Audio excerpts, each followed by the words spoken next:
খবর 24 সাথে আপনাকে স্বাগত। নতুন নতুন খবর জানার জন্য আমাদের চ্যানেলে চোখ রাখুন। একটা দল 2014 সাল থেকে দিল্লিতে ক্ষমতায় রয়েছে, অন্য দলটি 26 বছর আগে দিল্লির মসনদ হারিয়েছে।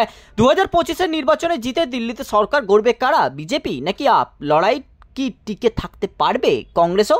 আর মাত্র কয়েক ঘন্টার অপেক্ষা, শনিবার সকাল থেকেই ভোট গণনা শুরু হয়েছে।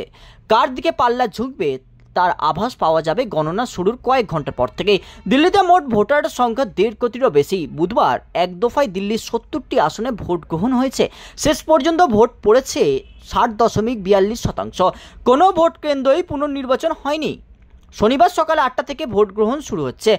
নির্বাচন কমিশন জানিয়েছে প্রায় 5000 ভোটকর্মী ভোট গণনার সঙ্গে যুক্ত থাকবেন। 70টি কেন্দ্রে মোট 699 জন প্রার্থীর ভাগ্য শনিবার নির্ধারণ হবে।